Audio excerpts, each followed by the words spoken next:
السلام عليكم ورحمة الله وبركاته. ازيكم عاملين ايه؟ يا رب ان شاء الله تكونوا بخير.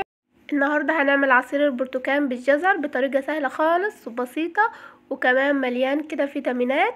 عصير البرتقال بالجزر ده مركز، ممكن نخففه لو حابين. اول حاجة ما ننساش نصلي على سيدنا محمد، اللهم صل وسلم وبارك على سيدنا محمد وعلى اله وصحبه اجمعين. ويا ريت لو لسه ما اشتركناش في القناه ننزل تحت نشترك في القناه ونفعل زر الجرس عشان كل ما انزل فيديو يجيكم باشعار وتتفرجوا على الفيديو. ولو كمان عجبك الفيديو ممكن تنزلي تحت تحط لايك عشان ترفعي الفيديو ده ويوصل لاكبر عدد ممكن، واكتبي لي في الكومنتات رايك ايه في الفيديو. اول حاجه كده هنسمي بالله. هجيب كده كيلو من الجزر و2 كيلو من البرتقال. المفروض يكون البرتقال ده اللي هو بسرة، ونحاول كده نقشره ونطلع منه البذر. اول حاجة كده انا جبت كيلو من الجزر، هقشره كده من فوق بالسكينة، مش بقشرة البطاطس علشان انا عايزة اشيل القشرة الخفيفة اللي من فوق بس.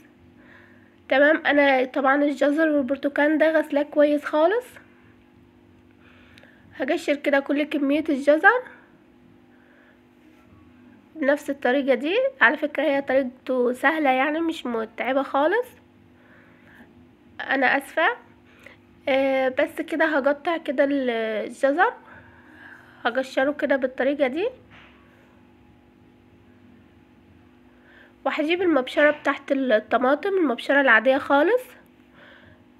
هحاول كده ابشر الجزر بالعيون اللي هي الواسعة شوية دي.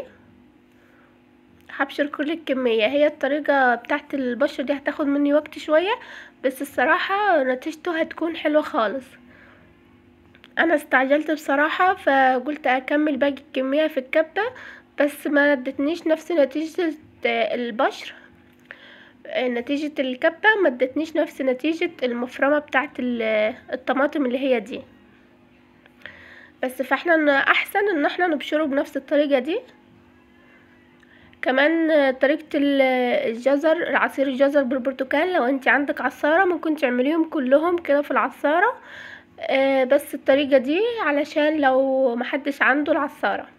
على فكرة العصارة عندي في المطبخ، بس انا حبيت استخدم الطريقة دي عشان لو مش متوفرة فعند اي حد.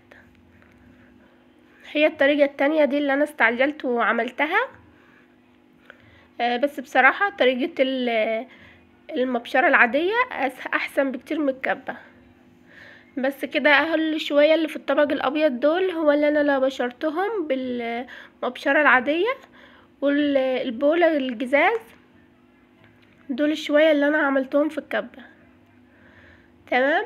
براحتك، عايزة تعملي اي طريقة براحتك، بس هي احسن نتيجة ادتهاني اللي هي المبشرة العادية.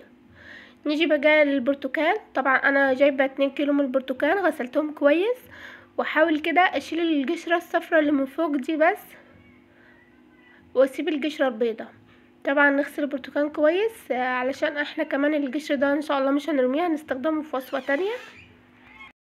هجيب شفشة الخلاط واحط فيه الجزر المبشور، وكمان هقطع البرتقال قطع كده، وهحط شوية سكر على حسب طبعا بتحب السكر قد ايه، وهحط كوباية مية كده بس عشان تحرك الخلاط، وهفضل كده اضرب كل شوية فيه.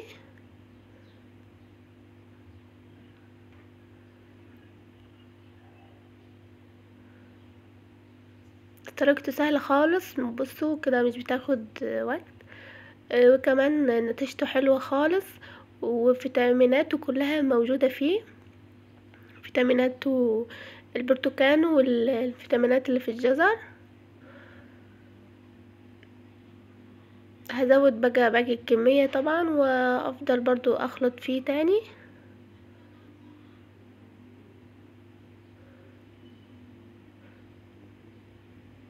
برضو هنحط شوية مية كده قليلين، مش عايزين نخليه، عايزين نخليه كده مركز يعني، بس احنا بنحط المية علشان كده تحرك الخلاط.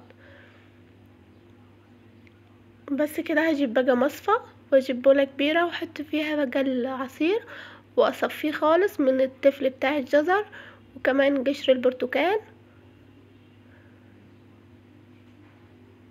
وممكن بعد ما اخلص تصفيته اصفيه مرة كمان عشان لو في اي حاجة دخلت كده بدون قصد.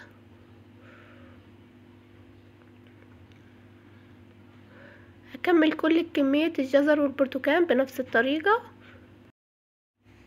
الكمية دي عملتي 4 اكياس من العصير.